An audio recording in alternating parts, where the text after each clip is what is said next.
Hello everyone. तो कैसे हैं आप सब? उम्मीद है आप सब बहुत अच्छे होंगे। तो स्वागत है हमारे यूट्यूब चैनल पर।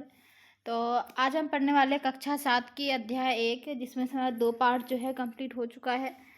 तो आज मैं पढ़ाने वाली हूँ थर्ड पार्ट इसी चैप्टर का। ठीक है। ये सब जो है टॉपिक जो हमने क्लियर जो है अच्छे से कर लिया है। और आपने नहीं देखा है वो वीडियो तो उसे जाकर देखें ताकि आपको अच्छे से समझ में आए। उसके बाद जो है हम तीसरा जो है पार्ट आप इसे देखें तो ये भी समझ में आएगा। ठीक है।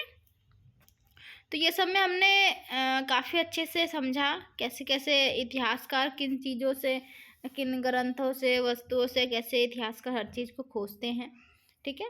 इसके बारे में डिटेल से आगे लेसन में भी पढ़ेंगे। ठीक है, आपको परेशान नहीं होना है।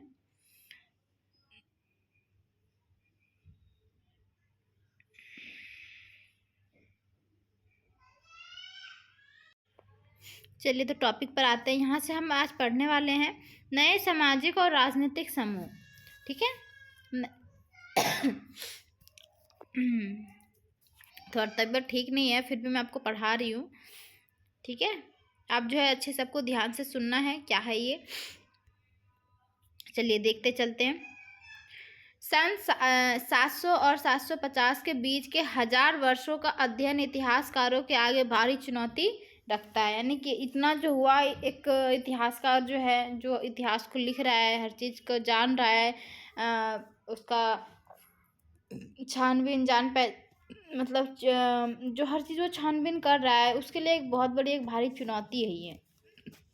मुख्य रूप से इसलिए कि इस पूरे काल में बड़े पैमाने पर और उनके जो है तरह के बहुत तरह अनेक तरह के जो है परिवर्तन आए इस काल में, इसीलिए जो है इनके लिए एक बड़ी चुनौती आ रही है सामने। तो इस काल में अलग अलग समय पर नई प्रौद्योगिकी के दर्शन होते हैं, यानी नए नए प्रौद्योगिकी भी इसमें आ गई। ठीक है। ठीक है। जैसे सिंचाई में रहत, यानी कि सिंचाई में वो आ गया। कताई में, यानी कि कताई में चरखे आ गए। और युद्ध करने के लिए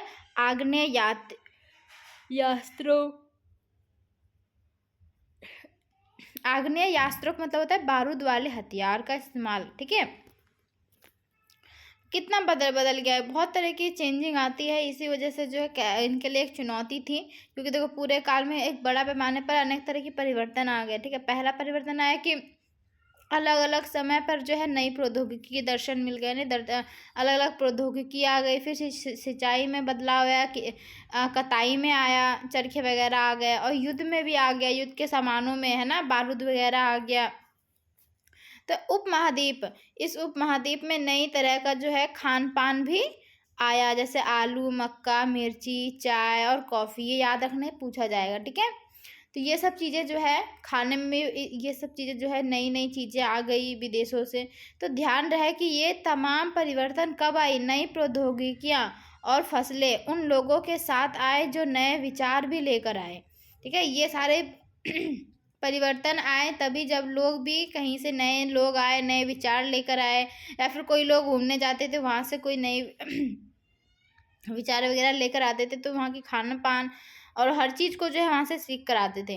जैसे कि परिणाम स्वरूप यह काल जो है आर्थिक, सामाजिक, राजनीतिक, सांस्कृतिक परिवर्तन का काल रहा। अब देखो इसको इस तरह से, इस समाज को सामाजिक, राजनीतिक, सांस्कृतिक, इन सब का परिवर्तन क्यों बोला? क्योंकि राजनीतिक में परिवर्तन बोले तो हर किसी की, बोले तो राज्य में परिवर्तन हो गया, कानून में चेंजिंग किया। फिर सामाजिक बोले तो समाज में भी लोगों के विचार बदल गए, थिंकिंग बदली है ना, नए नए विचार आने लगे। तो इस तरह से फिर सांस्कृतिक बोले तो किसी का गाने का, किसी का सुनने का, किसी का पढ़ने में, किसी का गुरुकुल में, इन सब में सांस्कृतिक में परिवर्तन आ गया। ऐसे नहीं ऐसे करना, तो इस काल को जो है इस नाम से भी बोलते हैं। ठीक है। इस युग में लोगों की गतिशीलता, एक स्थान से दूसरे स्थान पर आना जाना भी बहुत बढ़ गया था। इससे क्या हुआ, जब ये 700 से 750 1750 का जो युग है, इसमें क्या हो रहा था, गतिशीलता, यानी कि आन जान बहुत ज़्यादा थी। एक स्थान से दूसरे स्थान पर लोग आना जाना बहुत ज़्यादा करते थे। और अवसर की तलाश में जो है लोगों के झुंड दूर दूर की यात्राएं करने लगे। यानी कि लोग जो है झुंडों में जा जा कर जो है यात्राएं करने लगे। बहुत सारे लोग जाते थे, यात्रा करके आते थे, झुंडों में रहने लगे। इस उपमहाद्वीप में जो है अपार संपदा, यानी कि बहुत सारी जो है संपदा और अपना भाग्य गढ़ने के लिए जो है अपार संभावनाएं मौजूद थी। यहाँ पे जो बहुत ज़्यादा थी संभावनाएं थी कि यहाँ पे जो है अच्छा अपना भाग्य बना सकते हैं, अच्छा पैसा अर्जित कर सकते हैं, हर चीज़ बहुत अच्छी कर सकते हैं। तो इस काल में जिन जिन समुदायों का महत्व बढ़ा, उनमें से एक था समुदाय था, कौन सा था? राजपूत, जिनका नाम था राजपूत। ठीक है, इनका जो है भाग्य बना, महत्व बढ़ा। वो कैसे? तो राजपूत का मतलब होता है राजा का पुत्र। ठीक है, इससे निकला है राजपुत्र। तो 8वीं सदी से 14वीं सदी के बीच यह नाम आमतौर पर योद्धाओं के उस, यानी योद्धा के लिए प्रयोग करते थे। कौन से? उस योद्धाओं के उस समूह के लिए प्रयुक्त होता था जो क्षत्रिय वर्ण के होने का दावा करते थे। क्षत्रिय का मतलब होता है जो युद्ध से जुड़े हो, जो युद्ध करते हैं, उसको क्षत्रिय बोलते हैं।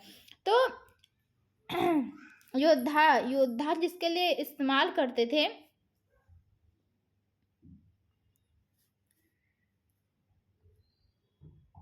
राजपुत्र। इसी तरह से राजपुत्र का जो इस्तेमाल करते थे वो किससे करते थे? ये नाम जो है आमतौर पर योद्धाओं के उस समूह के लिए, योद्धा का उस समूह के लिए करते थे जो क्षत्रिय वर्ग में आते थे। ठीक है, राजपूत जो है, राजपूत शब्द के अंतर्गत केवल राजा और सामंत जो है वर्ग ही नहीं, बल्कि वे सेनापति और सैनिक भी आते थे जो पूरे उपमहाद्वीप में अलग अलग शासकों की सेनाओं में जो है सेवारत थे। यानी कि पूरे समाज का जो जितना भी उपमहाद्वीप में जितने भी थे सैनिक, जो सैनिक थे वहाँ के, जितना भी सेवारत थे, यानी कि सेवा करने में थे सैनिक, सबको ही राजपूत बोला जाता था। ठीक है, सबको ही बोला गया। कवि और चारण राजपूतों की आचार संहिता, प्रबल पराक्रम और स्वामी भक्ति का गुणगान सॉरी फ्रेंड्स, यहाँ पे क्या हुआ, जो राजपूत शब्द है उसके अंतर्गत जो केवल राजा और सामंत वर्गीय नहीं, बल्कि मैंने आपको बताया कि सेनापति जितने भी होते थे सबको बोलते थे। ठीक है, तो एक मिनट, तो कवि और चारण जो राजपुत्रों की आचार संहिता थी, प्रबल पराक्रम और स्वामी भक्त का गुणगान करते थे। ये जो है स्वामी भक्त का जो है गुणगान भी करते थे।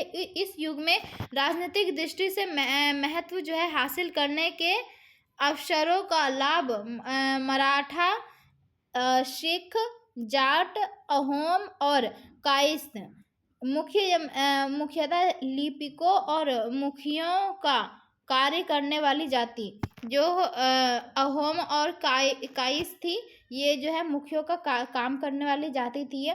तो ये सब जो है आदि समूह ने भी उठाया। ठीक है, महत्व हासिल करने के जो अवसर है, इसका लाभ जो है इन सब ने उठाया। मराठा, सिख, जाट, अहोम, कायस्थ और मतलब इन सारे समूह ने जो है खूब भरपूर जो है फायदा उठाया। उसके बाद इस पूरे काल के दौरान क्रमशः जंगलों की कटाई हो रही थी और खेती का जो है इलाका बढ़ता जा रहा था। जब जंगल कटेंगे तो खेती में खेत बन जाएगा। तो कुछ क्षेत्रों में जो है ये परिवर्तन अन्य क्षेत्रों की अपेक्षा अधिक तेजी से और पूरे तौर पर जो है हुआ। यानी कि क्या हुआ कि कहीं के पे जो है बहुत तेजी से ये परिवर्तन हुआ। तो जंगलों का कटना और खेतों का बनना, ठीक है, बहुत तेजी से ये परिवर्तन हुआ। तो पर्यावास में जो है पर्यावास का मतलब होता है जहाँ पे इंसान रह रहे होते हैं। तो परिवर्तन के कारण जो है कई वनवासियों को जो है मजबूत होकर अपना स्थान छोड़ना पड़ा। ठीक है, जो जंगलों में इस तरह से रहते थे, झुग्गी झोपड़ी डाल करके, उनको जो है हटना पड़ा। तो कुछ और जो वनवासी थे, जो वन में रहने वाले वासी थे, तो जमीन की जुताई करने लगे। क्या करने लगे? जमीन की जुताई करने लगे और कृषक बन गए। ठीक है। जमीन की जुताई करते करते वो कृषक बन गए। कृषकों के ये नए समूह क्षेत्रीय, जो कृषकों के नए समूह हैं वो क्षेत्र जैसे कि बाजार, मुखियाओं, पुजारियों, मठों और मंदिरों से प्रभावित होने लगे। इन सब चीज़ों से क्या करने लगे, वो बहुत अच्छे से प्रभावित होने लगे, उन्हें अच्छा लगने लगा हर चीज़। तो वे जो है बड़े और जटिल समाजों के अंग बन गए। ठीक है, एक बड़े समाज का जो है जटिल समाज का एक अंग बन गया। तो उन्हें कर चुकाने पड़ते थे और स्थानीय मालिक वर्ग जो थी वर्ग की बेगार करनी पड़ती, यानी उसकी जो है देख रेख भी करना पड़ता था। और परिणाम स्वरूप और उसकी जो है कहना भी मानना पड़ता था। तो परिणाम स्वरूप किसानों के बीच आर्थिक और सामाजिक अंतर उभरने लगे।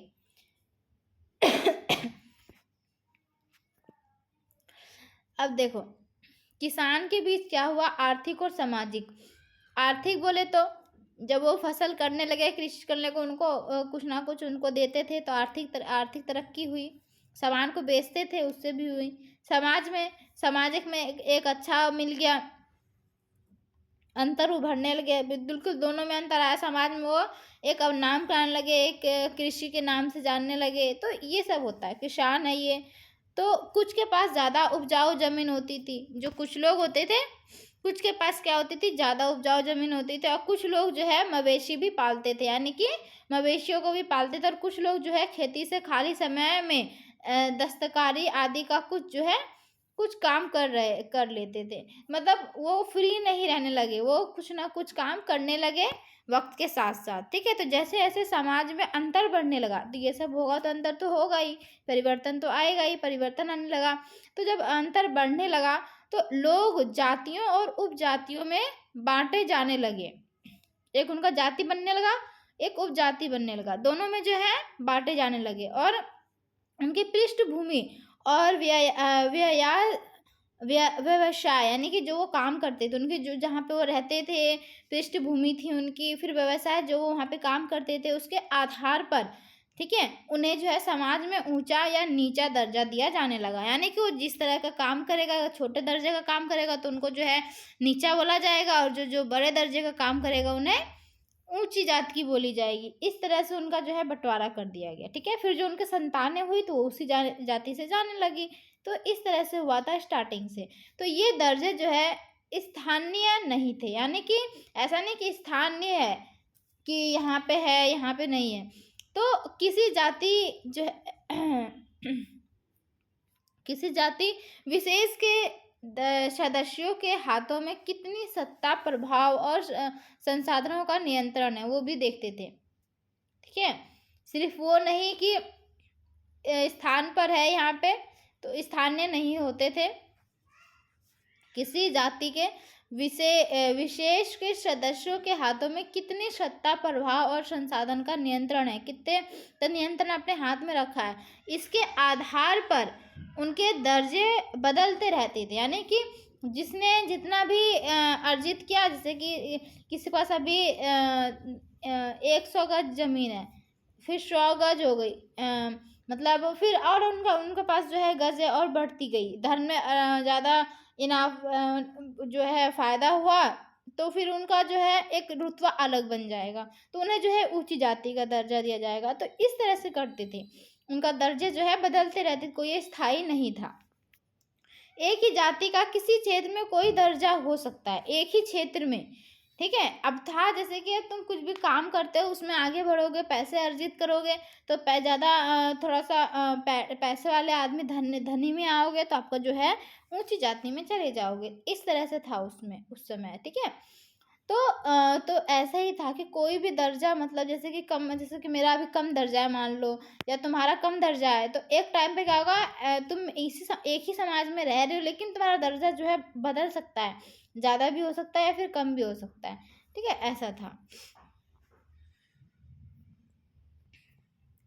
और किसी अन्य क्षेत्र में कोई और, यानी कोई और अन्य क्षेत्र में कोई और भी हो सकता है, तुम्हारी जगह फिर कोई और आ जाए और तुम जो है किसी और की जगह पे चले जाओ, ऐसा होता था। तो अपने सदस्यों के व्यवहार का नियंत्रण करने के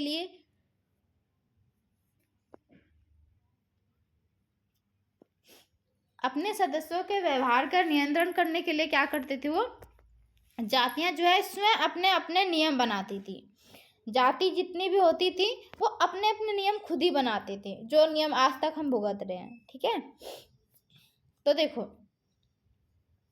फिर इन नियमों का पालन जाति के बड़े बुजुर्गों की एक सभा करवाती थी। जो बड़े बुजुर्ग होते थे वो जो है एक सभा करवा करके उनके इस नियम का पालन करवाती थी, जिसे कुछ इलाकों में जाति पंचायत कहा जाता था। क्या कहते थे? जाति पंचायत। जाति पंचायत किसे कहा जाता है? तो ये आप आराम से बताओगे, क्वेश्चन आपसे पूछा जा सकता है। किसे कहते थे? जब बड़े बुजुर्ग जो भी हर किसी को अपने जो जो नियम होते थे उनको पालन करने के लिए एक समूह मतलब एक जो है मतलब कुछ मतलब एक सभा बुलाते थे, एक एक जगह सबको बुला करके उस चीज़ के बारे में, उस नियम के बारे में समझा करके उसको जो है पालन करवाते थे, तो उसको ही नाम दिया जाति पंचायत। ठीक है, जाति पंचायत। लेकिन जातियों को अपने निवास के गांवों के रिवाजों का पालन भी करना पड़ता था। तो जाति होती थी जहाँ पे वो रहते थे जिस गांव में, तो वहाँ की भी एक अलग अलग रिवाज होती थी, तो उनको उसका भी पालन करना पड़ता था, फिर इसका भी करना पड़ता था। तो इसके अलावा कई गांवों पर, इसके अलावा जो और कई जो गांव थे वहाँ के मुखियाओं का शासन होता था, वहाँ पे जो है मुखिया का शासन होता था। तो मिल मिलाकर मतलब बोले तो वे किसी राज्य की एक छोटी इकाई भर जो है होती थी। एक राज्य की जो एक छोटी इकाई भर होती थी वो। देखो पर्यावास क्या होता है? इसका तात्पर्य किसी भी क्षेत्र के पर्यावरण और वहाँ के रहने वालों की सामाजिक और आर्थिक जीवन शैली से है।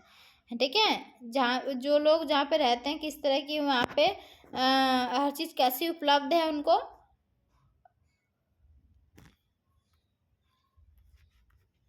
उस पर डिपेंड करती है। चलिए आगे बढ़ते हैं।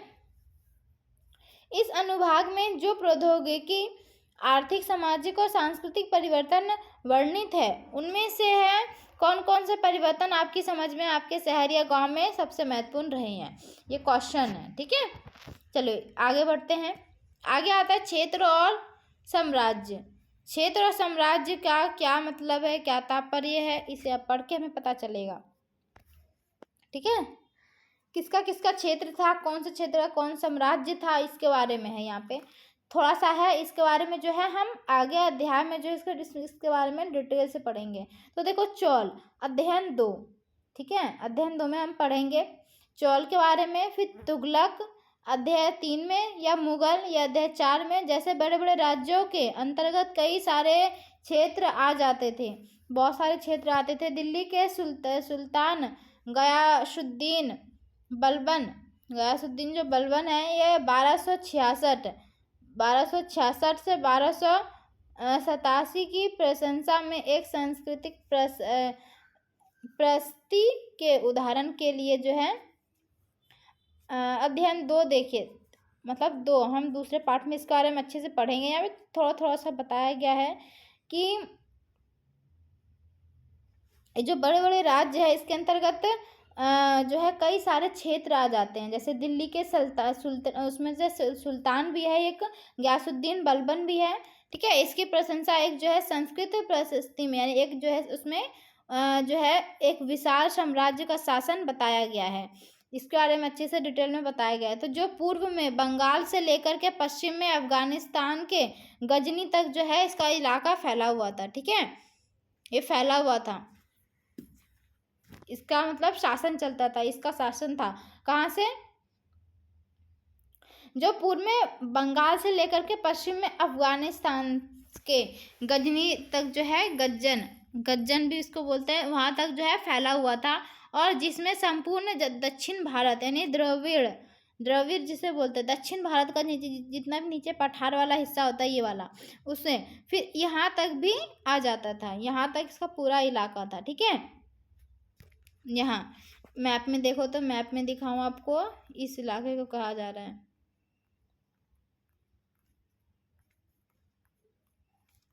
मैप ऊपर चली जाती है बहुत ज़्यादा। चलो नीचे भी एक मैप होगा, ये देखो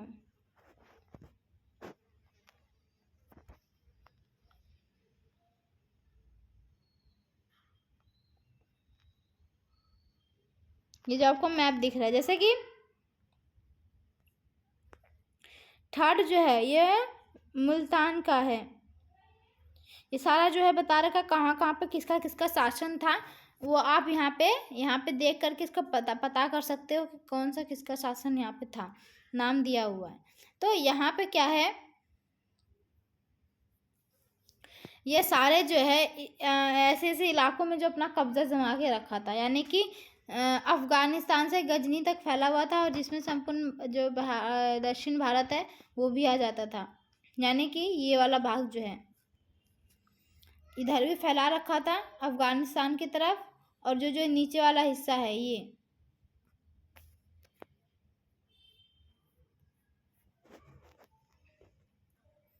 फ्रेंड्स, ये हिस्सा जो है इस पे भी उसने अपना शासन का कब्जा कर रखा था, इस पे शासन अपना वो चलाता था। ठीक है,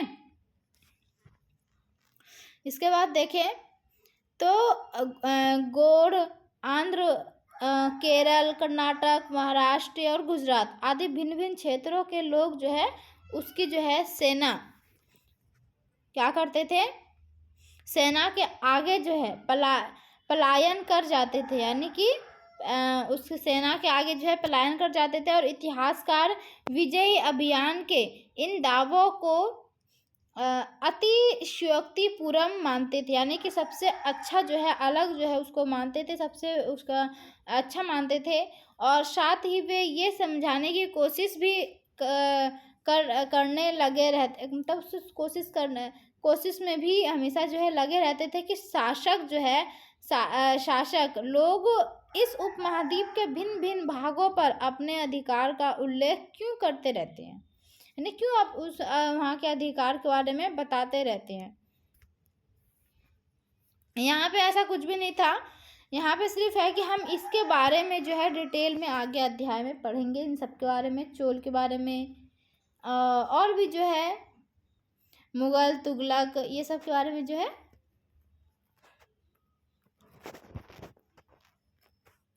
आगे जो है डिटेल में पढ़ेंगे। जो क्वेश्चन बोला है, क्या आप क्या समझ सकते हैं शासक ऐसे दावे क्यों करते थे, क्या बता सकते हो? चलो, भाषा तथा क्षेत्र ये एक बार पढ़ लेते हैं, फिर आगे बढ़ेंगे। सन 1318 में कवि अमीर खुसरो ने इस बात पर गौर किया था कि इस देश के हर क्षेत्र की एक अलग भाषा है। सिंधी, लाहौरी, कश्मीरी, द्वार समुद्री यानी दक्षिण कर्नाटक में जो है, ठीक है, तेलंगानी आंध्र प्रदेश में, गुजरी गुजरात में, और माबरी ये तमिलनाडु में है, और गौड़ी ये बंगाल में है, अवधी पूर्वी उत्तर प्रदेश में है, और हिंदवी दिल्ली के आसपास है।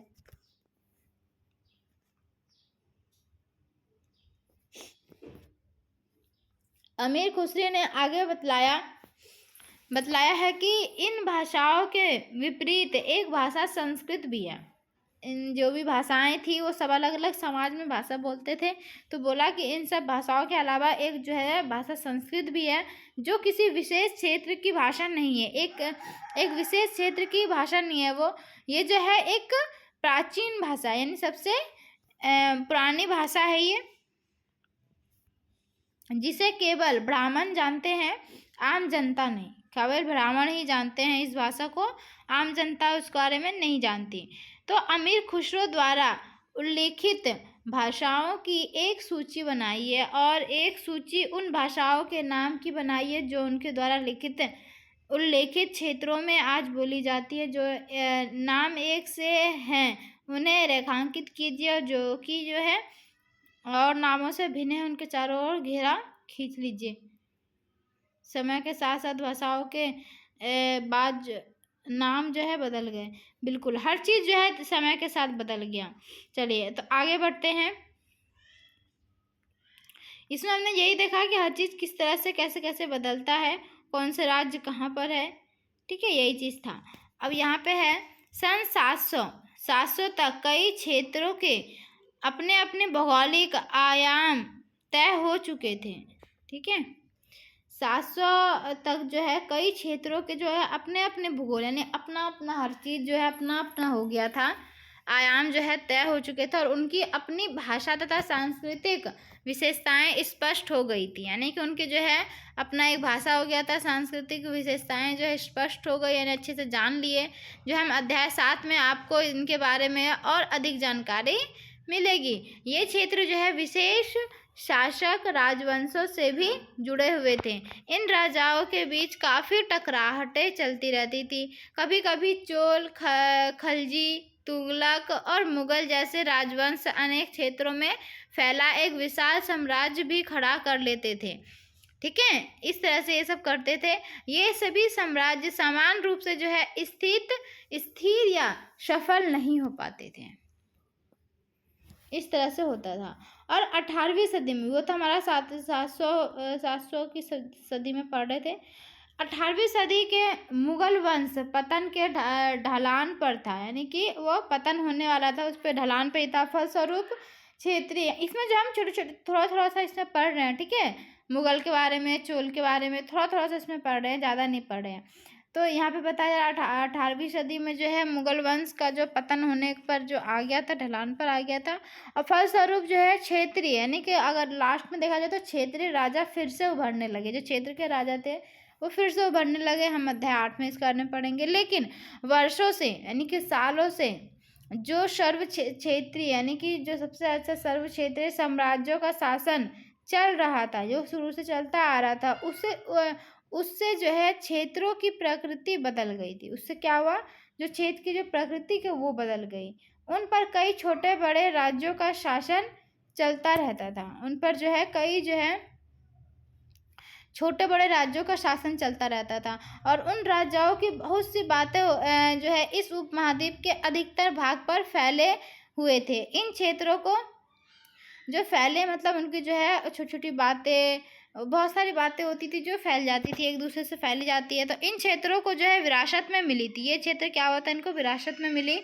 इस तथ्य का पता हमें उन कई परंपराओं से लगता है। इनके बारे में कैसे पता चलता है, जो इन क्षेत्रों में उभरी थी। ठीक है, इन क्षेत्रों में जो उभरी थी उनसे हमें पता चला। इन परंपराओं में कुछ जो है एक दूसरे से भिन्न और कुछ जो है एक समान थे, यानी कुछ अलग अलग भी थे, कुछ एक समान भी थे। एक समानता दिखने वाले होते थे। ऐसी परंपराएं हमें प्रशासन, अर्थव्यवस्था के प्रबंधन, उच्च सांस्कृतिक तथा भाषा के संदर्भ में मिलता है। तो सन 700 से लेकर 750 के बीच 1000 वर्षों में इन विभिन्न क्षेत्रों की प्रकृति एक दूसरे से जो है कटकर अलग अलग नहीं पनपी थी, दोनों एक साथ चलती थी। हालांकि उनके चरित्र भी अपनी विशेषताएं बनी रही थी, मगर समनव्य की सर्व क्षेत्रीय ताकतों का प्रभाव भी उन पर पड़ा था। यानी कि सर्व क्षेत्र, यानी कि जितना भी सारा क्षेत्रीय जो लोग थे वो ताकतों का प्रभाव भी उन पर पड़ा। यानी कि उनको उनसे भी लड़ना पड़ा, ताकतों का प्रभाव उनको झेलना पड़ा। तो इस चैप्टर में यही था, आपको बताया। इसके बारे में जो डिटेल से पढ़ाया जाएगा, ये अभी आपको ऐसे ही पढ़ाया गया है। ठीक है, पता लगाइए कि क्या आपका राज्य कभी इन सर्व क्षेत्रीय साम्राज्यों का हिस्सा रहा था। यदि रहा है तो कितने समय तक। राजाओं ने, किसी शासकों ने आपको जैसे कि आपके उसमें घर को कब्जा करके रख लिया हो, ऐसा कुछ है, पकड़ के रख दिया हो, ऐसा कुछ पूछ रहा है। ठीक है, चलिए आगे बढ़ते हैं।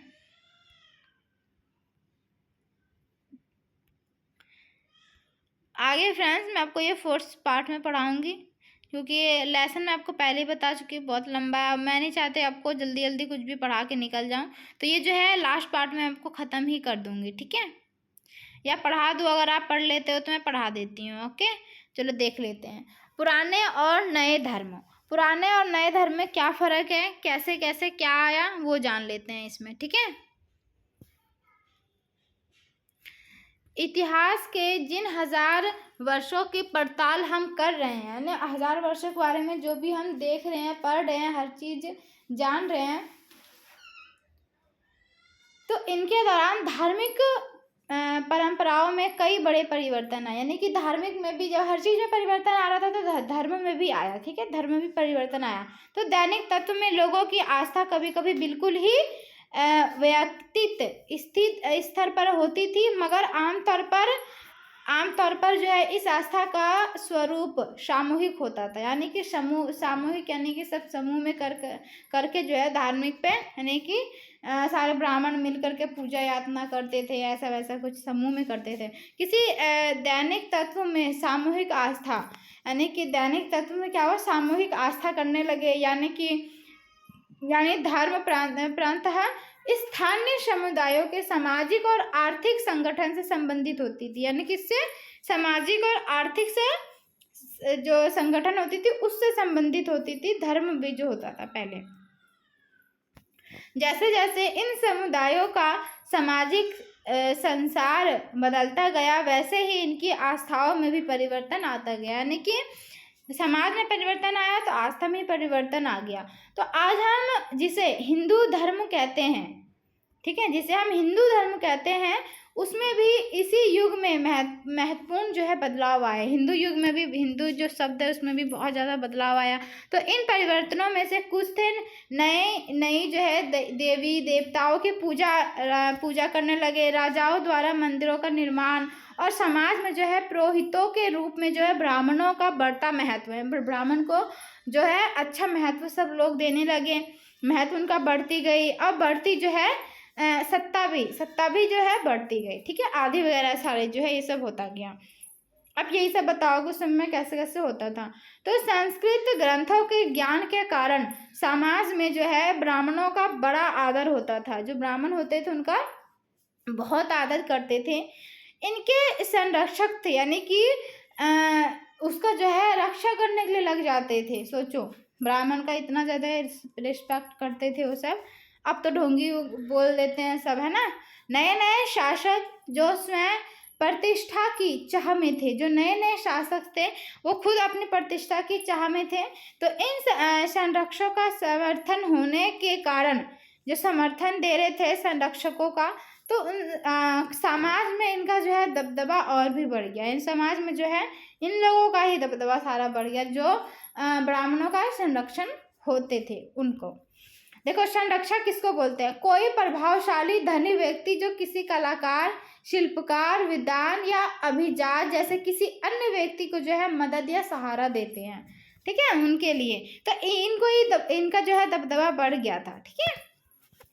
आगे बढ़ते हैं। इस युग में 700 से 750 के युग में अब क्या हो रहा है, इस युग में जो है एक महत्वपूर्ण परिवर्तन भक्ति की अवधारणा के रूप में आया। भक्ति, हम अभी आस्था के बारे में पढ़ रहे थे, अब भक्ति भी आ गई, हम भक्ति करने लगे। अब देखो भक्ति किस तरह से, इसमें जो है ईश्वर की कल्पना एक ऐसे प्रेमल इष्ट देवी देवता के रूप में की गई थी जिस तक जो है पुजारियों के विशद कर्मकांड के बिना ही भक्त स्वयं पहुंच सके, यानी कर्मकांड को बंद किया, ठीक है, कर्मकांड को हटा दिया, उसके बगैर ही पुजारियों की जो है, उसके बगैर ही मतलब वो पूजा करना, ईश्वर की जो है देवी देवताओं की जो है पूजा करते थे। कर्मकांड को इसमें खत्म किया। और साथ ही दूसरी परंपराओं के बारे में आपको जो अध्याय 6 में जो है इसकी जानकारी मिलेगी, ठीक है। ये थोड़ा थोड़ा आपको इस तरह बताया जा रहा है कि आप कंफ्यूज ना हो। ये कर्मकांड के बारे में, ये सब के बारे में भी हम आगे पढ़ेंगे 6 चैप्टर में, ठीक है। चलिए आगे बढ़ते हैं। आगे आता है, यही वह युग था जिसमें इस उपमहाद्वीप में नए नए धर्मों का भी आगमन हुआ, ठीक है। इसी 1750 के बीच, इन दोनों के बीच यही एक युद्ध था जिसमें कि अलग अलग धर्मों का भी जो है इसमें आगमन हुआ, यानी अलग अलग धर्म आ गए। कुरान शरीफ का संदेश भारत में पहल 7वीं सदी में व्यापारियों और अप्रवासियों के जरिए पहुंचा। किसके कुरान शरीफ किसके द्वारा? जो व्यापारी होते थे, जो अप्रवासी होते थे, उनसे ही हमें कुरान शरीफ की जानकारी मिली।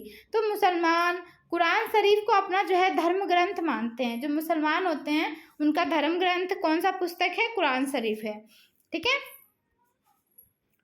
केवल एक ईश्वर अल्लाह की सत्ता को स्वीकार करते हैं। जो मुसलमान होते हैं वो सिर्फ अल्लाह को ही मानते हैं, बोला अल्लाह ही हमारा अल्लाह के सिवा कोई नहीं है, किसी को नहीं मानते थे। जिसका प्रेम जो है करुणा, प्रेम और उदारता अपने में आस्था रखने वाले हर व्यक्ति को गले लगाता है। जो भी मन से आस्था में लगता है उसे जो है गले लगा लेता है, चाहे उस व्यक्ति की सामाजिक पृष्ठभूमि कुछ भी हो। समाज में उसकी जो है कोई भी अहमियत हो, छोटी जाति का, बड़ी जाति का, कोई भी हो, तो उससे कोई फर्क नहीं पड़ता। वो जो है सभी को जो है अपनी आस्था में सबको जो है गले लगाता है। तो कई शासक इस्लाम और इसके विद्वान धर्म शास्त्रियों और न्याय शास्त्रियों अर्थात उलेमा को संरक्षण देते थे, यानी कि इन सब चीज़ों को बचाने के लिए जो है संरक्षण देते थे, वो बचाते थे। ठीक है, जो शासक होते थे मुसलमान के, इस्लाम और इसके जो विद्वान जो है धर्म शास्त्री होते थे या फिर न्याय शास्त्री, इन सब को जो है उलेमा को संरक्षण देते हैं, कि इन सबको बचाते थे। जो हाफिज मौलवी होते थे, उलेमा होते थे उनको। ठीक है, तो हिंदू धर्म की ही भांति, यानी कि हिंदू धर्म के ही तरह इस्लाम के अनुयायी भी अपने धर्म की अलग अलग तरह से व्याख्या करते थे, यानी कि उनके बारे में बताने लगे अलग अलग तरह से। जो इस्लाम के अनुयायी होते थे वो अपने धर्म के बारे में अलग अलग तरह से बताने लगे। तो मुसलमानों में कुछ शिया थे, तो जो पैगंबर साहब के दामाद अली को मुसलमानों का विधिस्मत नेता मानते थे, मतलब देखो मुसलमानों में ही कुछ शिया थे जो पैगंबर यानी पैगंबर साहब के जो दामाद है अली को मुसलमान का विधिशत नेता जो है नेता मानते थे। ठीक है, और कुछ जो है सुन्नी थे, शिया सुन्नी। तो शिया ने किसको, उसके दामाद को जो है, उसको दामाद जो है अली, उसका मुसलमानों का उसको नेता माना। और जो सुन्नी थे, जो खलीफाहों के, जो खलीफा बोलते हैं जो शासक करते थे पहले, है ना, शासक जो पूरे राज्य को संभालते हैं, तो उनके खलीफा के प्रभुत्व को स्वीकार करते थे, यानी कि जो भी वहाँ पे नियम कानून होते थे उन सबको जो भी बोल दिया उसको स्वीकार करते थे। तो इस्लाम के आरंभिक दौर में इस धर्म का नेतृत्व करने वाले खलीफा कहलाते थे। जो धर्म का नेतृत्व करे, यानी उसका कहना मानेगा, तो वो खलीफा कहलाते थे। और आगे भी इनकी परंपरा चलती रही। और इस्लामी न्याय सिद्धांत विशेषकर भारत में हनफी और शफी ऐसे सिद्धांत हैं कि जो सिद्धांत की विभिन्न परंपराओं में भी कई महत्वपूर्ण अंतर आ गए। जो इस्लामी सिद्धांत थे, यानी इस्लाम में भी बहुत कुछ जो सिद्धांत है उसमें भी महत्वपूर्ण जो है अंतर आते गए धीरे धीरे। जो पहले था ऐसा नहीं कि पहले जो था अभी भी वही है, लिखावट में ही परिवर्तन आया, जो मीनिंग होती थी उसमें परिवर्तन आया, तो ऐसे परिवर्तन आए। ऐसे ही धर्म सिद्धांतों तथा रहस्यवादी विचारों को लेकर विभिन्नताएं देखने को मिलती है। तो ऐसे ही धर्म जो है, धर्म सिद्धांत, इसके बारे में रहस्यवादी विचारों को लेकर जो विभिन्न जो है इसमें अच्छे अलग अलग तरह से जो देखने को मिलती है। चलिए आगे पढ़ते हैं। समय और इतिहास के कालखंडों पर विचार। समय किस तरह से बदला, इतिहास काल किस तरह से बदला, क्या क्या हुआ, इस बारे में थोड़ा सा पढ़ लेते हैं इसका, क्योंकि हम तो जानते हैं इसके बारे में हम आगे पढ़ने वाले हैं। तो इतिहासकार समय को केवल घड़ी या कैलेंडर की तरह नहीं देखते, यानी कि जो इतिहासकार होते हैं वो समय को घड़ी या कैलेंडर से नहीं देखते हैं, केवल घंटों, दिन या वर्षों के बीतने के रूप में ही नहीं देखते हैं कि हम देखते हैं कि घड़ी बीत रहा है, वक्त बीत रहा है, साल गुजर रहा है, ऐसा नहीं देखते हैं। उनका नज़रिया यह है कि समय सामाजिक और आर्थिक संगठन में आने वाले परिवर्तन को झलकाता है, यानी कि समाज में किस तरह से परिवर्तन आया, आर्थिक संगठन में आने वाला जो परिवर्तन है किस तरह से दिखा, परिवर्तन दिख रहा है, बदल रहा है, तो उसको बोलते बदलना। ये दिखलाता है कि विचारों और विश्वासों में कितना स्थायित्व रहा है, यानी कितना पहले का बचा हुआ, कितना इंसान में रहा, कितना खत्म हो गया, और कितना जो है परिवर्तन आया है। यानी कि देखो अभी देख लो, पहले का टाइम के लोगों में जो कुछ लोग ही बच्चे जो धर्म को मानते हैं और मतलब इतनी भक्ति पूजा आस्था इतना करते हैं, बाकी नहीं तो इतनी बिजी है अपने लाइफ को बनाने में, पैसा कमाने में, कि कुछ भी पता नहीं है कि क्या परिवर्तन हो रहा है, क्या हुआ, सब छूटता जा रहा है। तो तो इसी तरह का क्या बचा है वो देखते हैं, क्या चीज़ पहले में लोगों का रहा, कुछ है भी या ख़त्म हो गया। तो ये है समय में परिवर्तन यहाँ पे, ठीक है।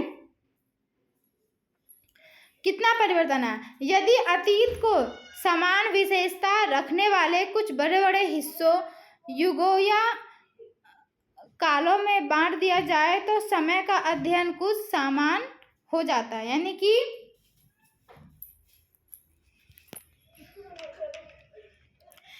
कि जो अतीत जो है, एक मिनट,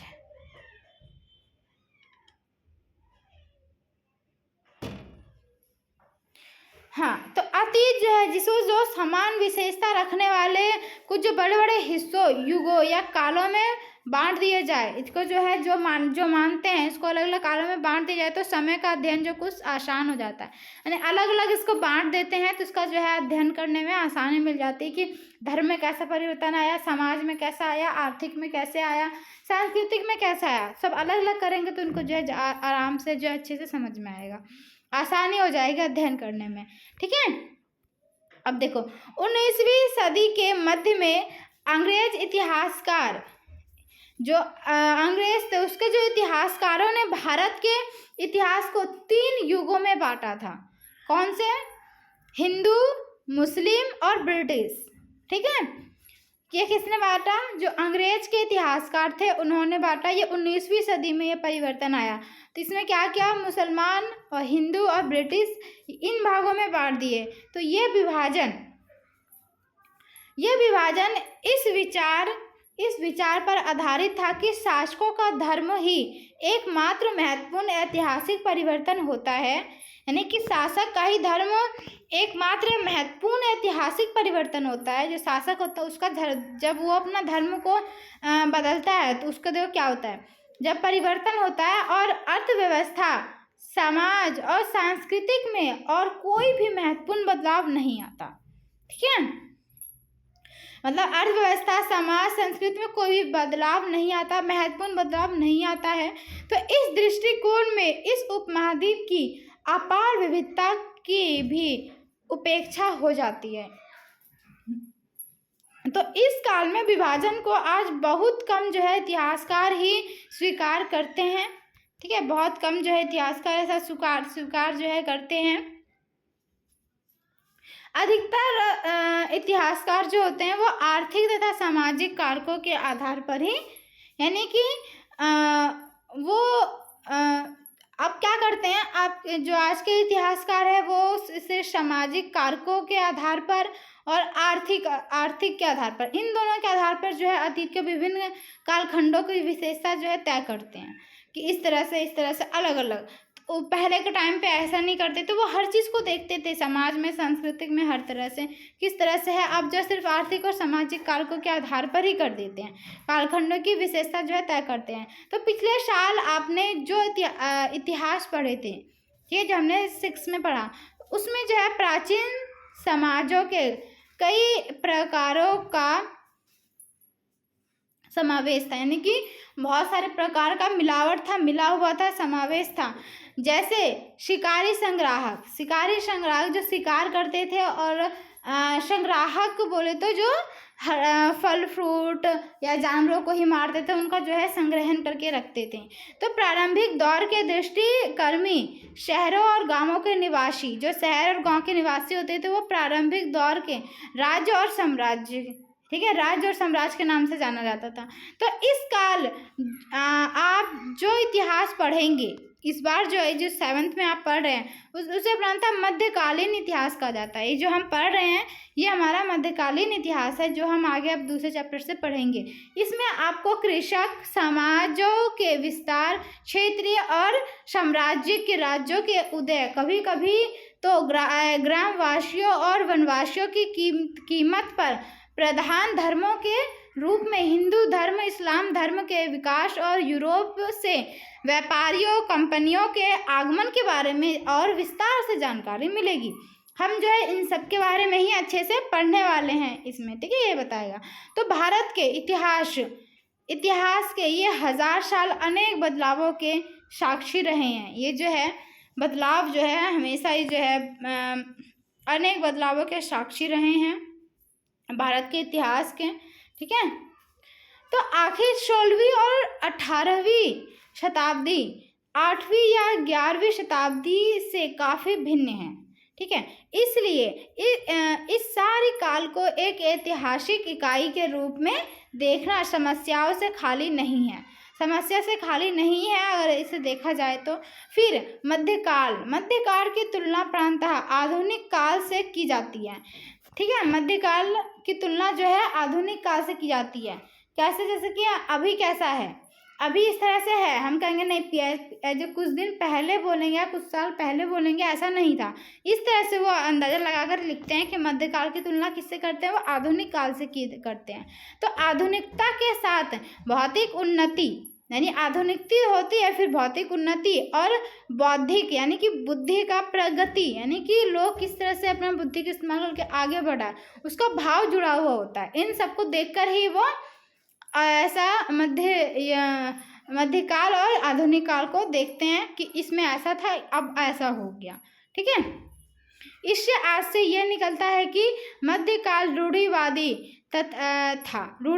जो मध्यकाल है वो रूढ़िवादी था और उस दौरान कोई परिवर्तन हुआ ही नहीं, लेकिन हम जानते हैं कि ऐसा नहीं था, परिवर्तन तो हुआ है, बहुत परिवर्तन होता है ना। चलो, इन 1000 वर्षों के दौरान इस उपमहाद्वीप के समाजों के प्रांतः परिवर्तन आते रहे और कई क्षेत्रों की अर्थव्यवस्था तो इतनी समृद्ध हो गई यानी कुछ इतनी अच्छी हो गई थी कि उसमें जो है यूरोप की जैसे उसने क्या किया, यूरोप की व्यापारियों कंपनियों को भी आकर्षित करना आरंभ कर दिया। धीरे धीरे क्या कर दिया, विदेशी जो थे उन सबको आकर्षित करना, व्यापारी करना शुरू कर दिया।